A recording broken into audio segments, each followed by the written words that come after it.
What's up? What's up? This your boy Heavy underscore 713. You tuned into the Heavy Hour. You know what I'm saying? You can check me out on YouTube, the Heavy Hour podcast. You know what I'm saying? I'm new to this shit, so please bear with me. You know what I'm saying? I got a little small setup doing my shit. But again, so today we gonna talk about the relationships between DJ and artists. A lot of times, lately in the city, it's just been this, that, and the other, this, that, and the other, this, that, and the other. DJs is on one side with this, artists on one side with that. I'ma just keep it simple. You can't have one without the other. You know, yes, a DJ can play music and do their thing. Yes, an artist can play music and create music and do their thing. But you need them two together, working together like a well-fine oiled machine to get some shit done. Especially if you want to get heard, if you want to get promoted, if you want to be heard by the masses. It's the DJ that's gonna finally touch that record and play it and either support it or just doing their job on a regular. They gonna play it if it's in demand. If it's not, then in most cases, it don't get played in rotation. It don't get added to their sets, right? So I'm gonna tell y'all a story. A story that sets off this what I'm talking about. Back in the day, I had out in the time I was making music and pushing it, because again, like I've always said, in this era that I'm in, I make music for me to jam. So in its imperfections, I hear it all, I record it, I hear it, I listen to it, and I go back or I save it for a later date to go back and redo it till it gets to musical form to where I like it, I jam it. A lot of people might not never hear it, right? So at this point in time, I had created some music, roughly about a good 5 to 10 songs that I had made. And I put a handful of them on a CD. I think 3. I believe it was Sex Tape, a Freestyle, and I forgot the last song that I had put on there. I went way to the north side. This is my first time ever meeting DJ Eric.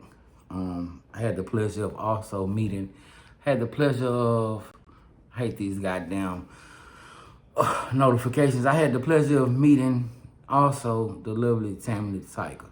And I believe if DJ Goldie, it was either DJ Goldie or another DJ Show. I forgot who it was. It was a DJ there, another DJ there as well. I went to the spot because somebody else had told me, hey, take your music over there and they're going to show you some love. So I go, it's early. I believe it was an after hour spot. Dancers were coming in.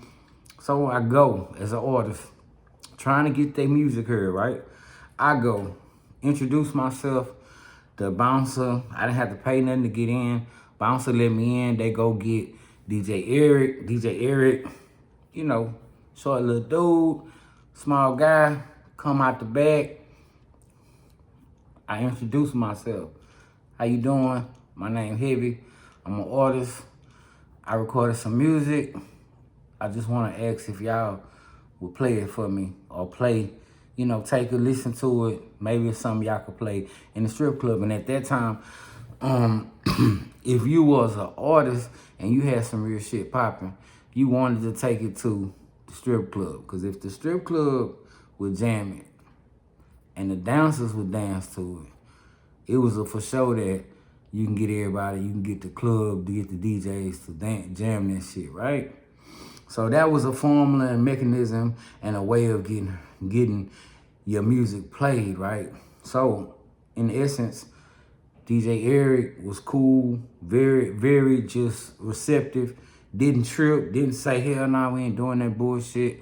He was like, hey, you got it on you now? I was like, yeah, I got a copy.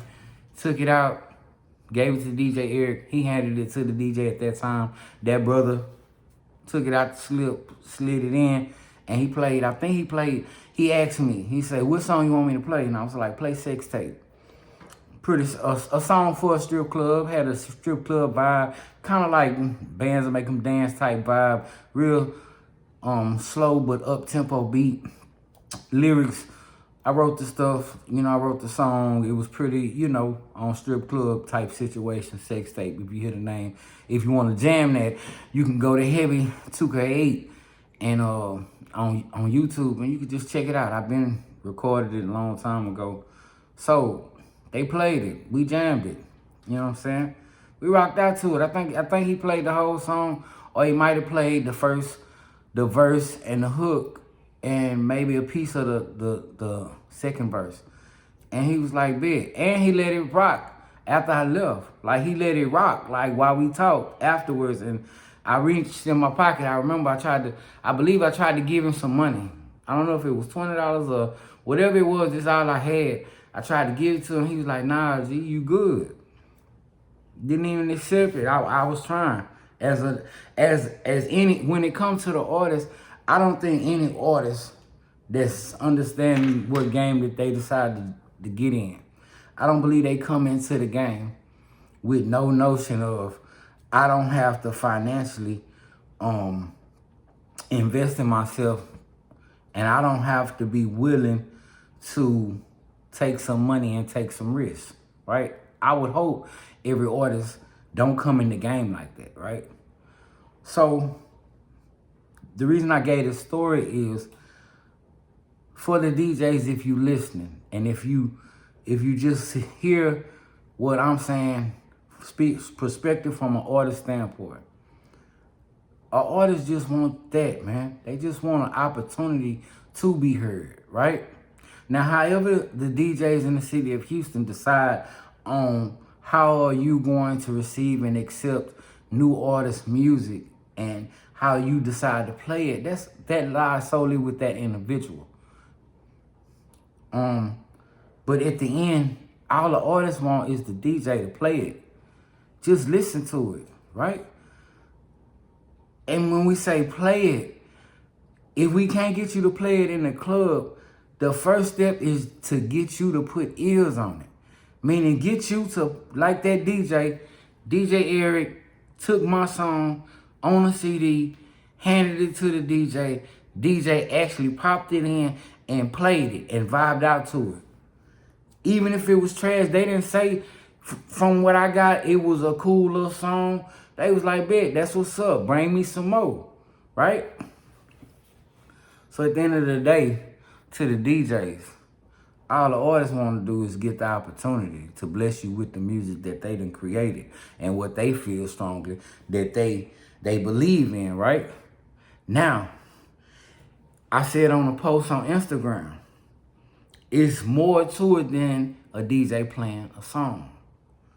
It's more to it than you taking a song that don't nobody know and you just popping it in your rotation and playing it. Fucking up shit that's already set and cued, stuff that you got.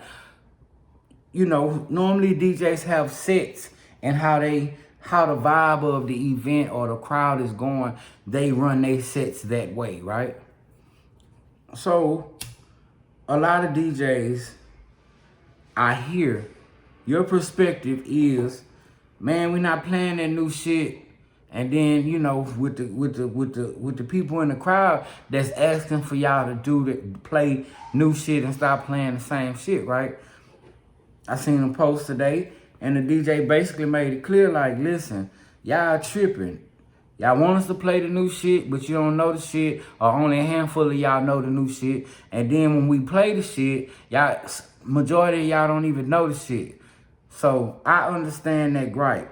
But I'll say this. As a DJ, every DJ ain't the same. Every DJ is different. Every organization is different. Again, you got some DJs that that's their niche, to break new music and get it popping to where people will want to hear it, right? Not every DJ is going to do that, and not every DJ want to do that, right? You got some DJs, they just show up, this is what the gig is paying, give me my bread, I'm going to play whatever it is that need to be played so that I can do my job and get the fuck up on out of here. Fine and dandy. in its own right, that's what it is, right? You got some DJs that is in representation with artists. So if they artist is dropping a new album, have a new single, remix, unreleased situation, some shit that they've been working on, and you got it first and it's unreleased. Don't nobody know it yet, but this is an artist you connected to, for as you either the artist's road DJ, you either the artist's man, you either the artist's girl, type shit. Like, you know, that's your people, that's who you fuck with. You gonna play their records, you gonna slide them in, you gonna do whatever it take to give them an opportunity, because whatever relationship y'all got, that's just what it is, right? And that's all fine and dandy. And again, you got other DJs that the money motivates them. Again, like I said on the first set of DJs that just come and play, money motivates them. So you got DJs that, hey, if you come with some money, I'll play your shit. All fine and dandy. It's a part of the game. Can't knock a nigga for his hustle. Can't knock a female for a hustle, right? With that being said, it goes deeper than that. When it comes to DJs in a certain city and state, we in Houston, Texas, right? So, in an artist's mind, probably, most likely, a lot of artists think like this. If I'm from this city and the DJs is from this city, and I leak up or reach out to said DJs from the same city, it should be a no-brainer that you would at least give an ear to the shit that they coming with, right? That don't happen. And again, is it mandatory that it happen? No. In a perfect world, would we like that to happen? Yes. Because if you got artists from the same city and the DJs is from the same city and the artist is ripping they shit and the city, the DJ is ripping they shit and the city, you would think that, shit, you repping the city, let's do it for the city's sake. Not just artists and DJ sake. Shit, you repping for the city, I'm repping for the city. Let's get together and rep for the city. In a perfect world, we would love that shit to happen. But it don't happen like that all the time. The mindsets of individuals is not always on that. And I believe that a lot of times people,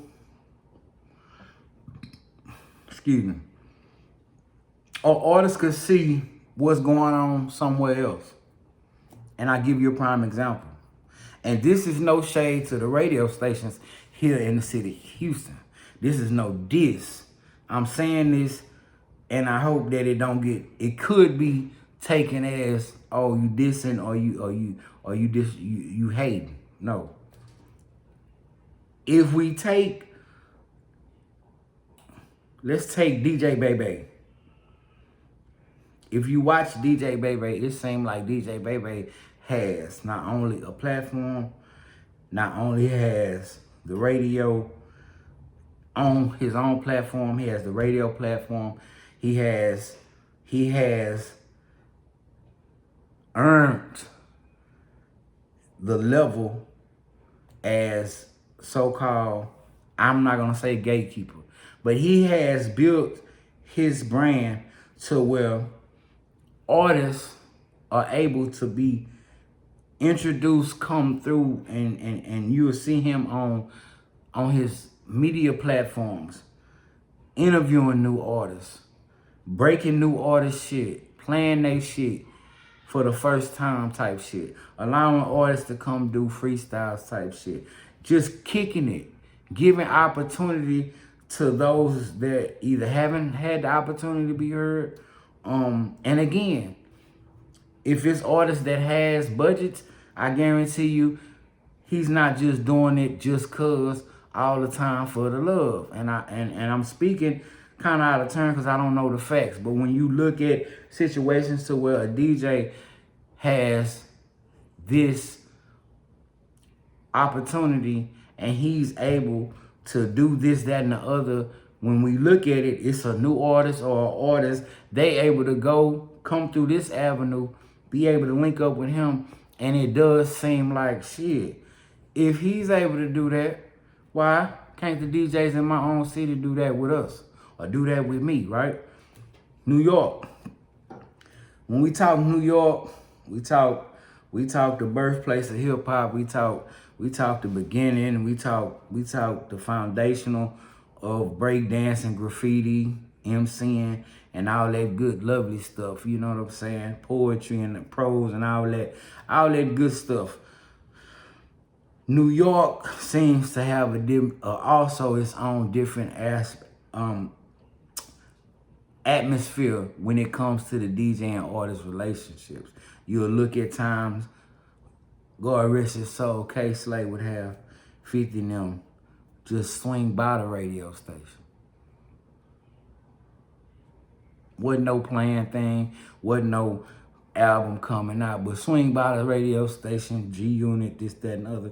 And again, I'm giving an example of perspectives from different markets, different cities, different states and stuff, where we see DJs interact with artists. We see DJs, when we talk about a DJ pushing an artist, Desert Storm, DJ Clue and Fab, they was each other's, you know what I'm saying, support system when it came to the music. When it came to Fab, DJ Clue, he pushed that shit. He pushed that shit. He gonna play Fab, right? That's how artists is asking for in the city of Houston, I think. And it ain't that deep. It ain't that hard to understand where they coming from. Say, man, if we are going to continue, I'm not gonna say, because a lot of things done happened over the years in Houston to where the music scene has just been complicated, very complicated. But for the DJs and the artists, it's gonna take all of y'all. It's gonna take everybody that's involved correctly in the right way for the right reasons. It's gonna take all y'all to continue to push the city forward, right?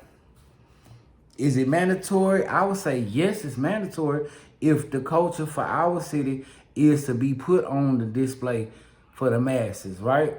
You gotta have that. You gotta have hometown support on both sides of whatever you're doing. If a DJ is doing an event and they want to bring, if they doing an event like Boxapalooza and shit like that, like Hot 97's birthday bash and all that shit, right? If DJs want to do that type of shit, they got to get artists to come together and come perform and shit like that, right? So the relationship has to be there. The understanding has to be there. In the city of Houston, artists only want to they want to be heard, man. They don't go in that studio booth and that studio for nothing. And on the flip side, DJs want to be respected and be compensated. You know what I'm saying? If they helping you do something, they want to know that you gonna return the favor, right? You gonna be fair about it if you do blow, right?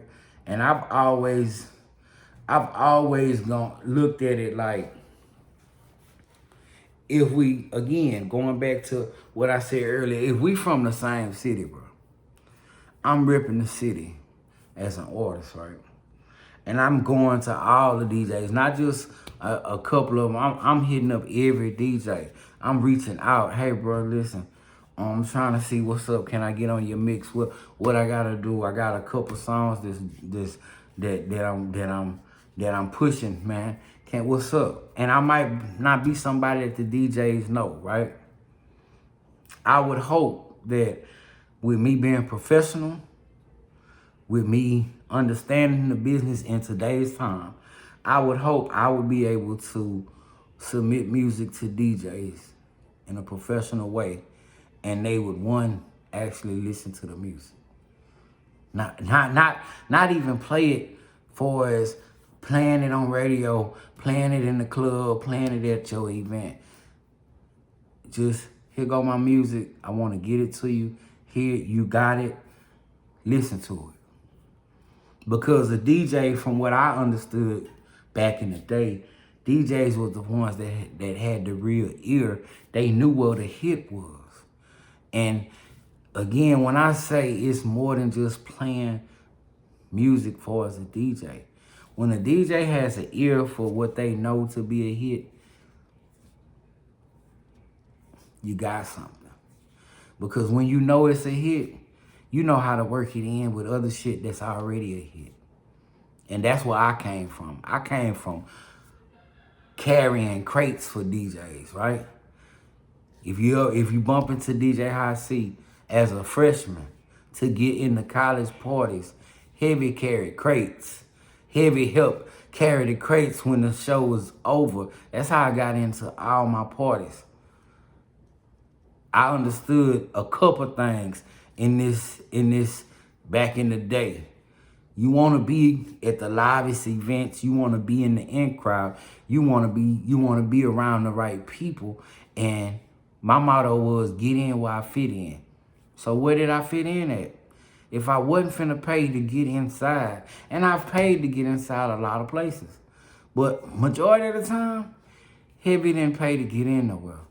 Heavy got in where I fit in. I knew the DJs. They wasn't a briefcase and a phone charger and a couple MacBooks. It wasn't that back in the day. And everybody know I'm not lying. It was 2 turntables. It was bring an amp, have a backup amp, because if you rocking this party and the amp go out, you need to have another one to get it right back rocking. It wasn't just that. DJs at the time, back in the day, they had to bring the whole setup. Not just their music, not just the crates on top of crates. They gotta get that damn fly out of here, fucking up my motherfucking interview and shit. But anyway, I'm just keeping it live and funky with you.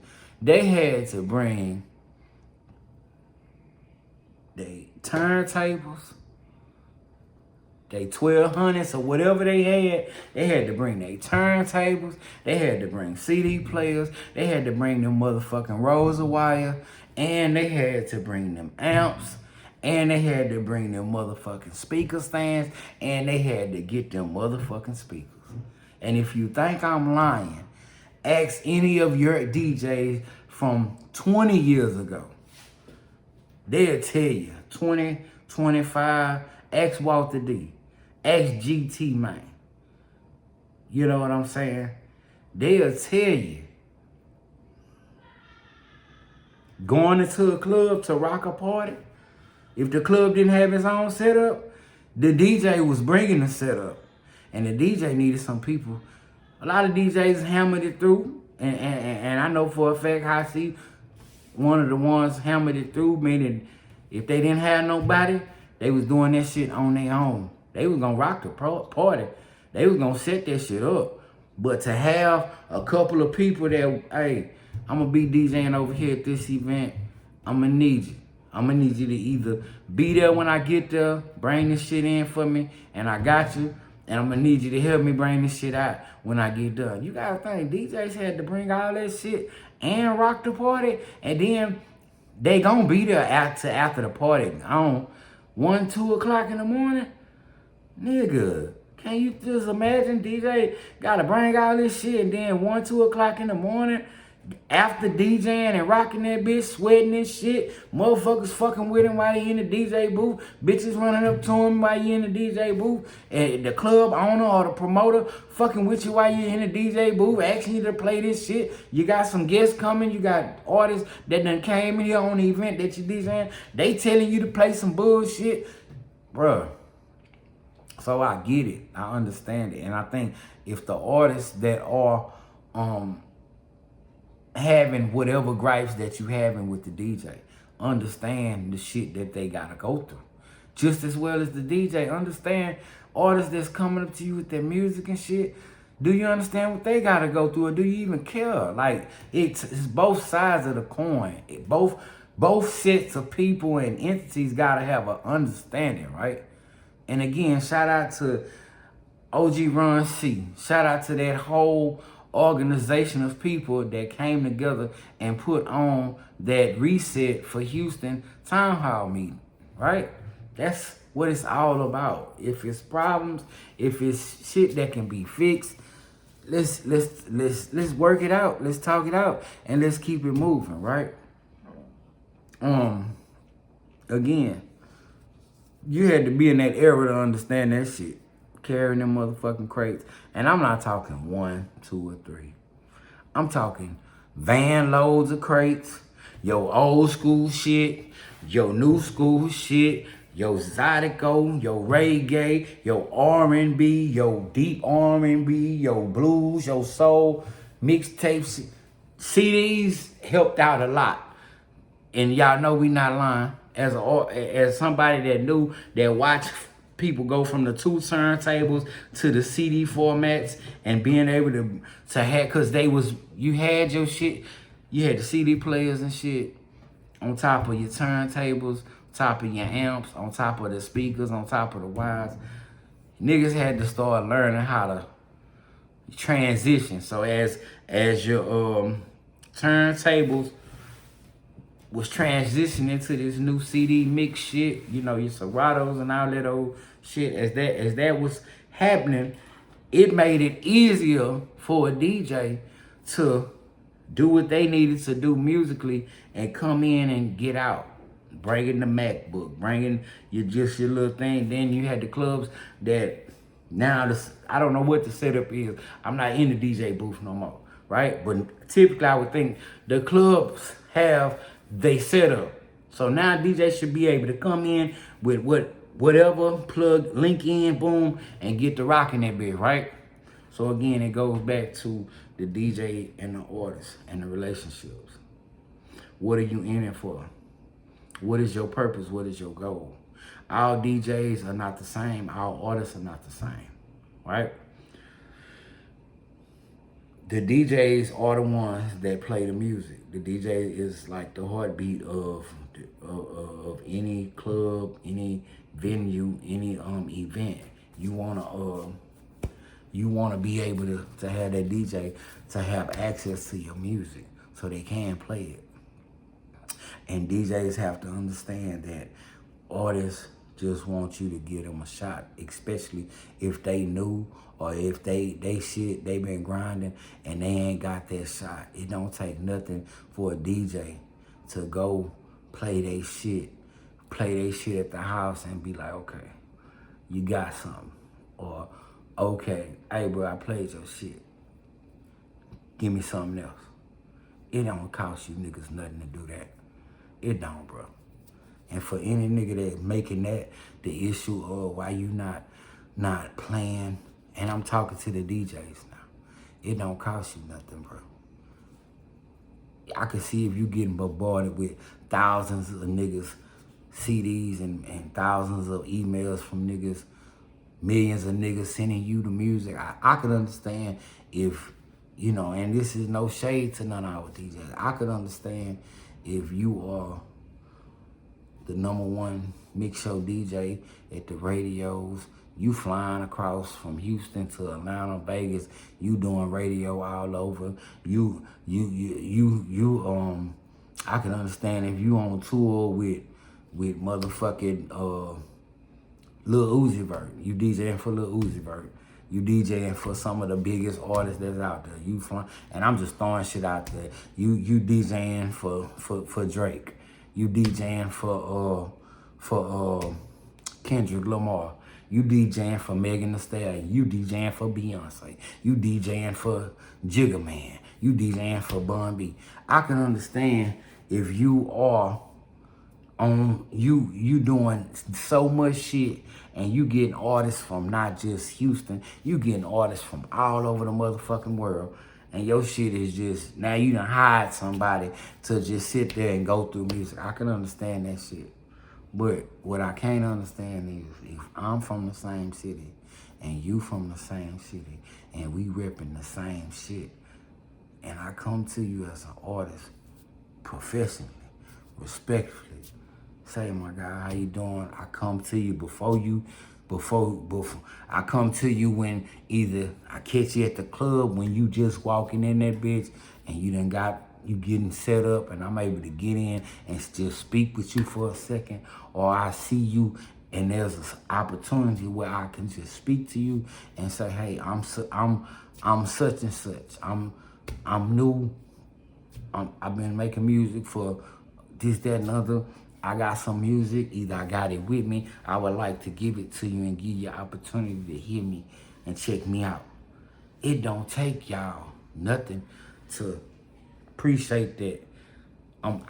Your info, you got your info. Cool. I'ma fuck with you. I'ma link back up with you. I'ma let you know what I think. It don't take nothing. Just like it don't take the artist nothing to be humble enough that if you want your music heard by somebody, you'll do what it needs to be taken to get heard by people, right? It don't take nothing for an artist to press up some flyers, give some music away. It don't take nothing for an artist to be there meeting the right people, knowing who people is. It don't take nothing for artists to know who the radio DJs are, know who the program directors are at the radio stations, know who the blog people are that's from the city, know who the main movers and shakers when it comes to booking shows, know who the DJs are that will do this, that, and the other, know who the DJs are that don't do this, that, and the other. So you won't be spinning your wheels reaching out to this DJ knowing damn well they not finna play no shit that ain't on radio. They not finna play no shit unless you coming with a bag.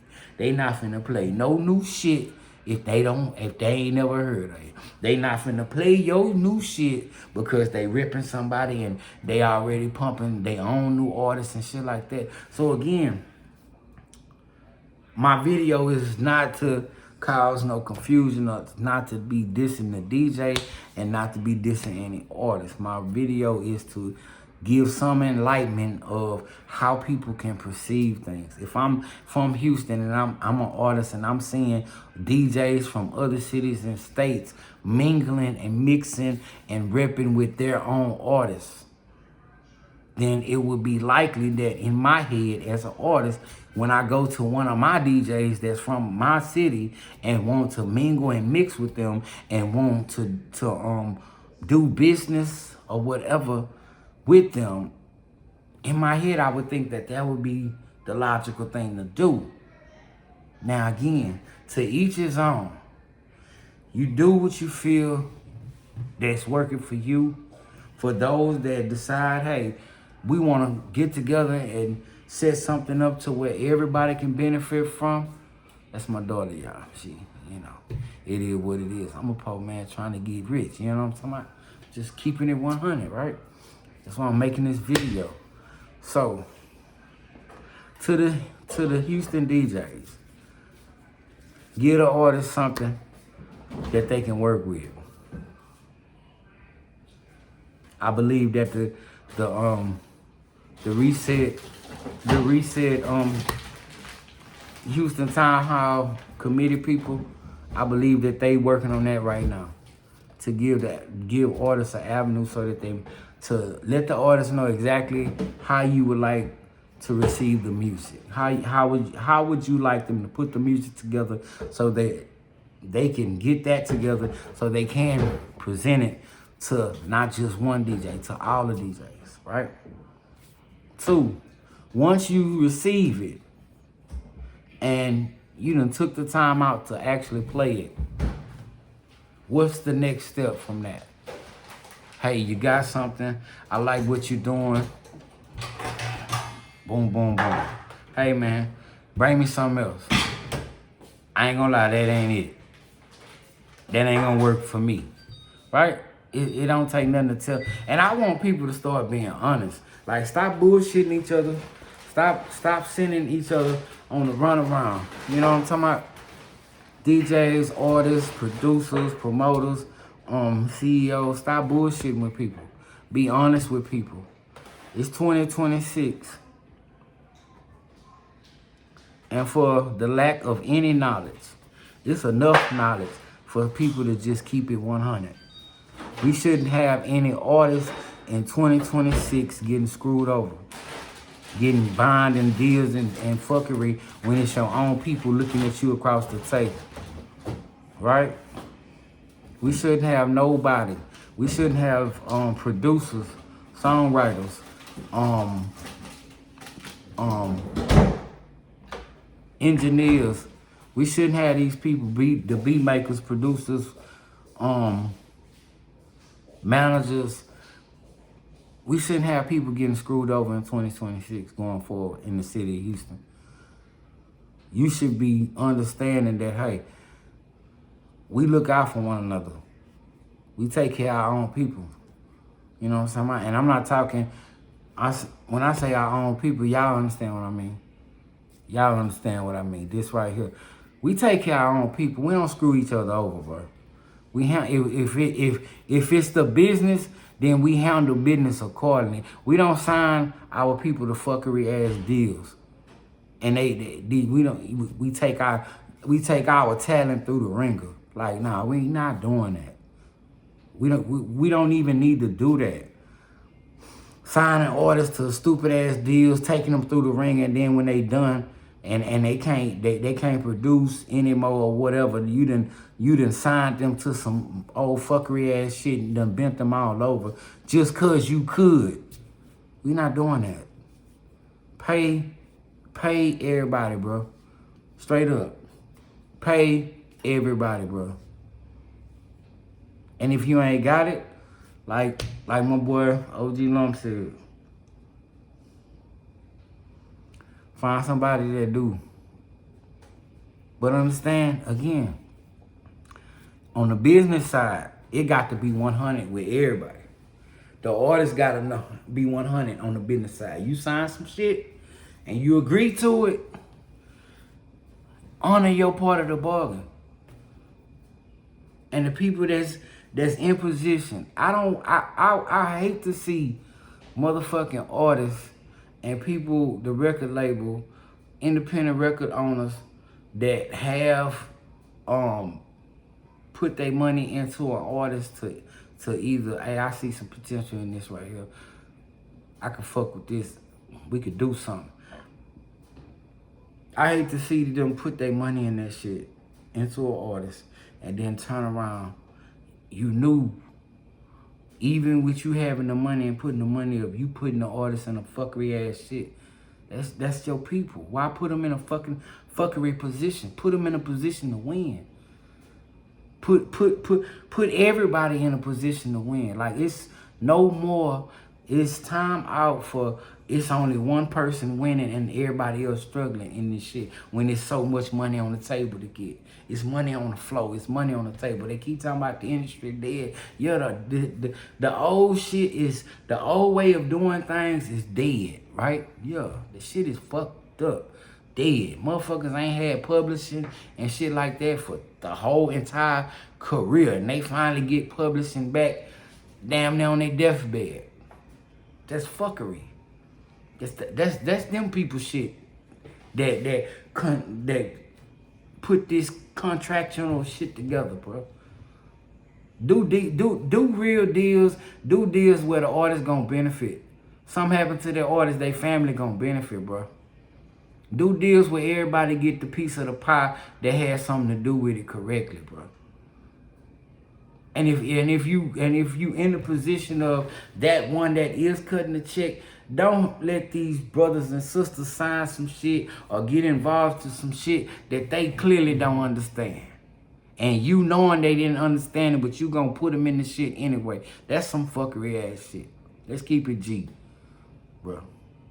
Just as much, if I was a CEO and I had an artist and I had a contract and I gave it to the artist and I could see and I could understand that this motherfucker really don't understand what they finna sign and what they are agreeing to for that artist's best interest. Hey man, find you a lawyer. I'm gonna pay for it. It's gonna come out your budget. This, that, and other. You make sure you ask them to explain everything in the... See, motherfuckers don't want to keep it real. Everybody want to talk about the business side, right? But the person that know everything about the business, that know the shit in and out, they'll sit. It's some individuals that they fucked up in the heart.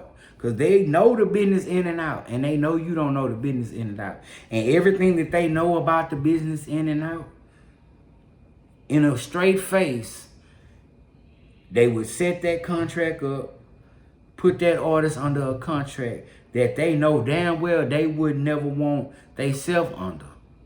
Now the artist is in a contract that they didn't understand, this, that, and other. And some will say, well, that's the artist's fault. No, no, no. Because in situations where you got a young kid, you took somebody 17, 18 years old, you took one of these young artists that's blowing, you took an artist like Youngboy before Youngboy became Youngboy, and you put him in some old fuckery ass deal type shit, right? Now he the top, he the motherfucker that we have today, and you got him locked into a 20-year deal. You knew that was wrong from the get-go. And to actually, and what I'm explaining is, for those individuals that know better, and you chose not to do better just cause, that is some fuckery shit. And we don't need none of that fuckery shit in the city of Houston going forward. We need some real stand-up gentlemen and women that are going to conduct themselves in a professional manner and handle business and allow the business to take care of itself. Right? And I think that shit needs to be said. You know, it's no reason that simple shit, publishing. If an artist comes in to record a song, all that shit should be discussed before the record even get recorded. Who's your publisher? What you putting this publishing under? Hey, producer, we negotiated money for this particular beat. What's the points and spreads on this, that, and other? What you want, this, that, and other? What you willing to give, what you willing not to give? Cool. Who gonna help write on this song? Who gonna, you know what I'm saying? It's gonna be this, that, and other. That's it. Let's lock that in. This, you know, like that's the business side of and that has to happen for each song, each motherfucking record, right? That's supposed to happen, that type of business shit, right? None of that shit should not take place before a record is even recorded. And if the record is, let's say artist is on the road, traveling, doing shows, on a tour, doing movies, this, that, and other, rocking with the DJ over here on another tour, doing this, that, and other, and along the way, music is being recorded. The business side needs to still stay handled. And again, I'm saying this again for you artists. If you don't know the business, find somebody you trust that's going to either help you learn this business or dig into it and learn this business. Because in a perfect world, we would have those individuals that would be fair and keep it G100. But I know for a fact, history has shown us in our city and other cities and all the horror stories about artists that have been fucked and screwed over. On their own merit and on record labels merit and on bad management merit, on bad people around you merit. I want all artists, I encourage y'all, take your craft seriously. Take your career seriously. If you want to do this for real, then take it seriously. Handle your business seriously when you are talking to other people, when you are talking to the DJs. The DJs seem like they got shit figured out for us when they handling business and how they want to do it. And again, everybody to each his own handles their business their own way. So everything I've said in this video is no fact or fiction for us, you know, with the stories, those were facts. But I'm just giving encouragement and giving my perspective on if this is what the problem is, or could be a foundational point of view with what the problem that lies between the DJ and the artist, then take what you what you can take from it that's good for you and everything else, leave it. You know what I'm saying? I'm not trying to debate nobody. All I'm saying is, I'm giving a perspective of DJ artist. That relationship. You gotta have that relationship. The artist gotta have a relationship with the DJs. I don't give a damn how nobody say it. Cause at the radio, it's a DJ playing that song that I don't give a fuck. We hearing it 1,000 times. It's a DJ behind them playing that music.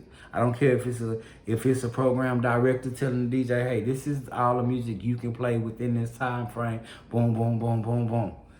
At the end of the day, it's a DJ playing the music, right? They haven't replaced the DJ with a transformer yet, right? So, a robot, transformer robot. They haven't replaced the DJ yet. So at the end of the day, from the radio station, it's a DJ playing the music. At the club that you love to go to, it's a DJ playing the music. At the strip club you love to go to, it's a DJ playing the music. At your wedding shower, it's a DJ it's a DJ playing the music, right? Even at some funerals, it's a motherfucking DJ playing the music, right? Corporate events, anywhere you hearing music and you out and about and it's some form of an event that's playing and they have entertainment, it's a DJ playing the music.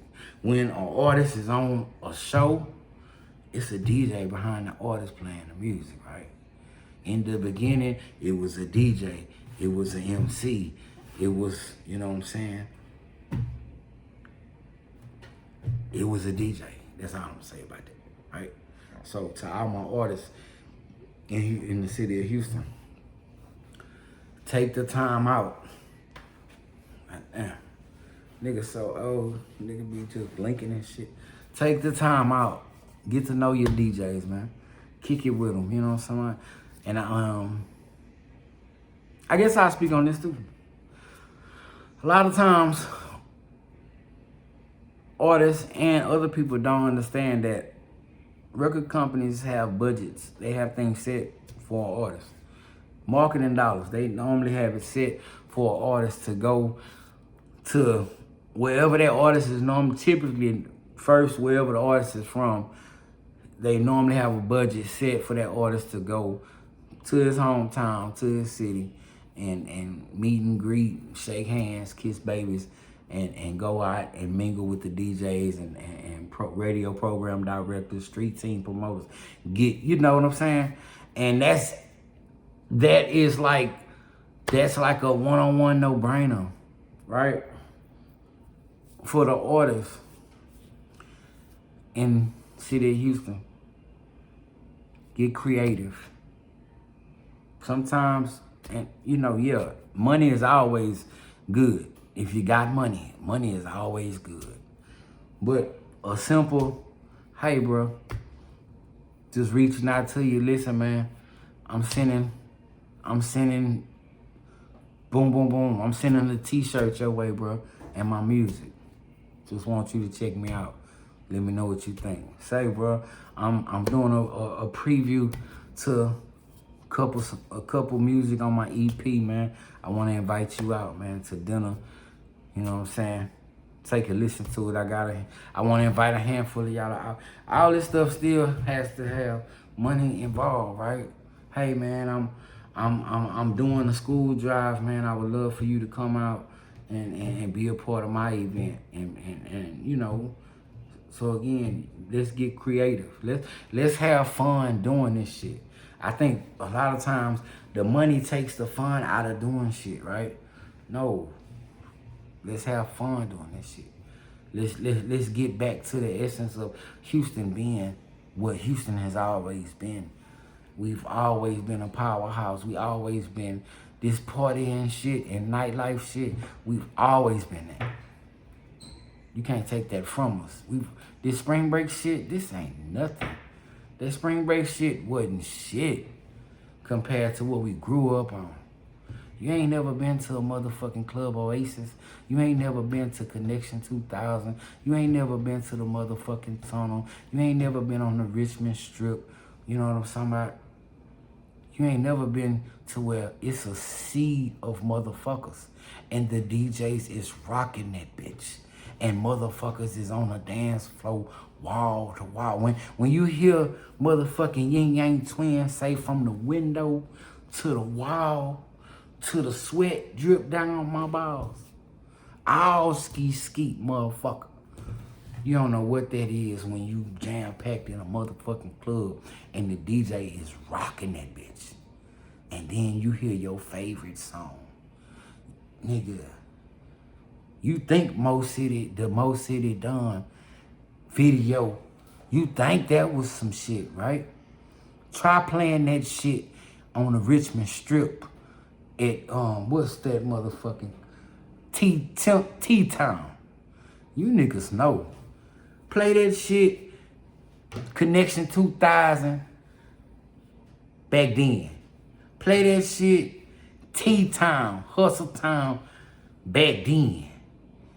Nigga, you think you seen a video, nigga, that we was making movies back then, nigga. Rewind even back. Club Unique and Stadium Bowl. For the DJs that know, and for the people that know. Stadium Bowl was on South Main where the motherfucking Target is, Super Target is now. Try Astor World, the rodeo, and the motherfucking concert. Big Pokey, Big Mo, Quint Black,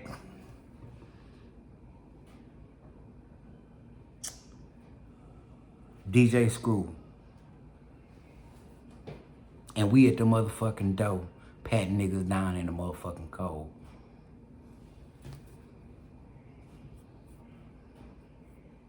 Motherfucking bowling alley get shut the fuck down. And we motherfucking teenagers. Put your hands up. Dave, the little motherfucking African, just putting that money in the bag. Shake them haters off.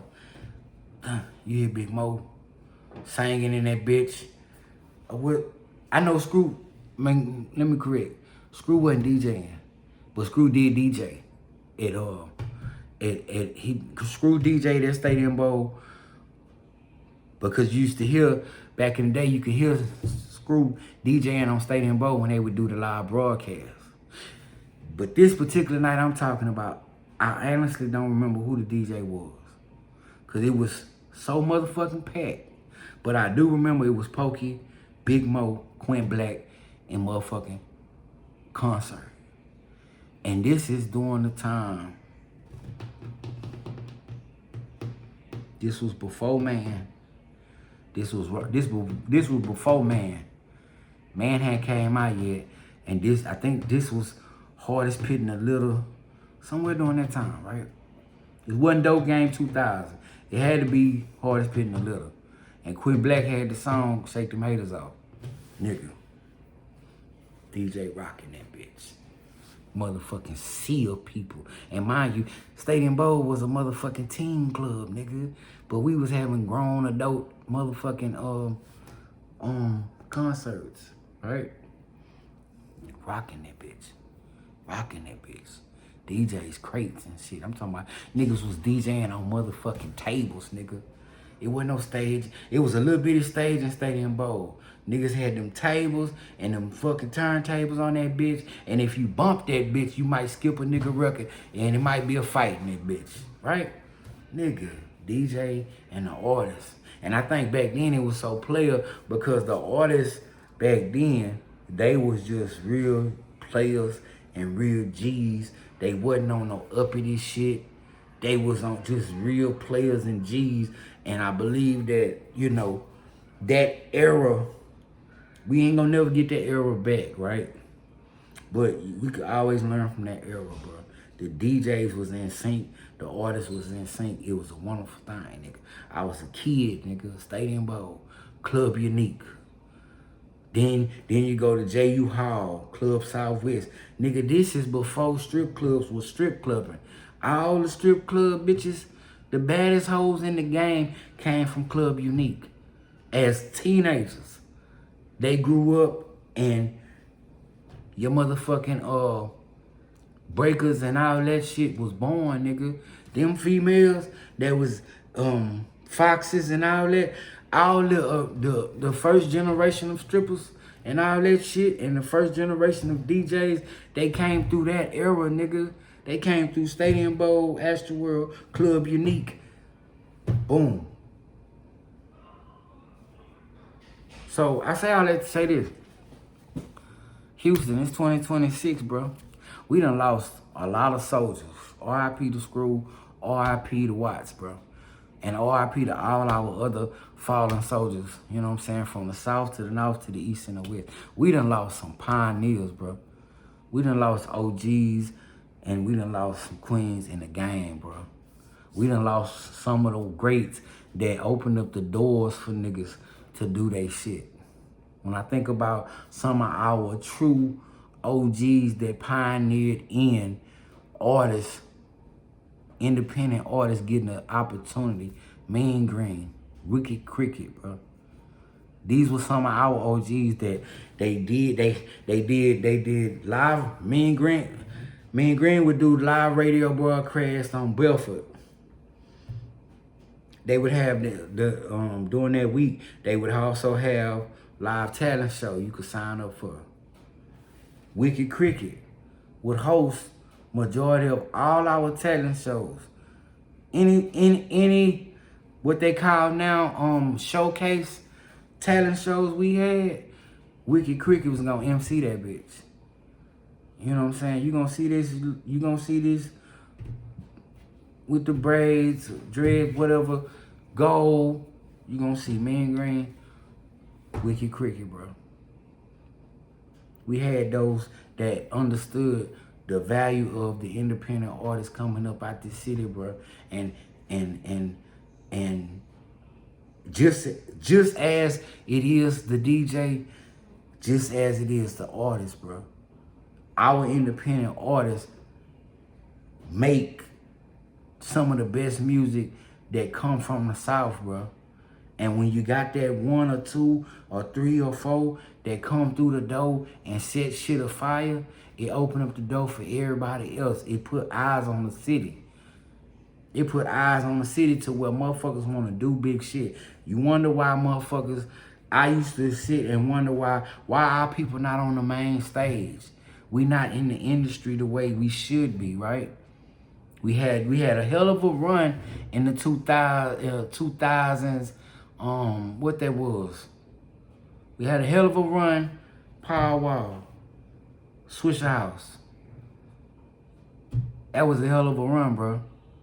That was a hell of a run. All of them to get signed. Slim Thug, Power Wall, Chamillionaire, Mike Jones, all of them got signed, bro. I'm talking about during that time, bro. That was a hell of a run for H-Town. It was a hell of a run when we got to see Lil Keke on Straight From The Streets for the first time, coming on that motherfucker. You know what I'm saying? He was on TV, Straight From The Streets with Mad Hatter. Shock and Rock and do the Southside. Some of you niggas don't even remember that shit. Some of you niggas don't know that shit. But you got to go back. The first time seeing Lil Keke on The Basement with the Tigger. You know what I'm saying? To see him freestyle. You know what I'm talking about? DJ, artist, bro. You know what I'm talking about? So, I'm just getting emotional because, you know, I like to talk this shit when I talk that shit, bro. Shout out to D Solo, Street Flavor. For every nigga that had never been locked up in the motherfucking county, nigga.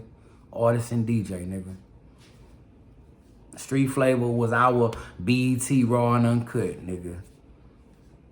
Artist, DJ. DJ that created the platform for artists to shoot videos, raw and uncut, and send them in, and they would play it on Saturday night, bro. What we talking about, bro? What we talking about, bro? It should be an avenue. It should be an avenue, period, that DJs can get artists heard. Even if it ain't. You just heard D Solo, Straight From The Streets, Street Flavor. totally two different.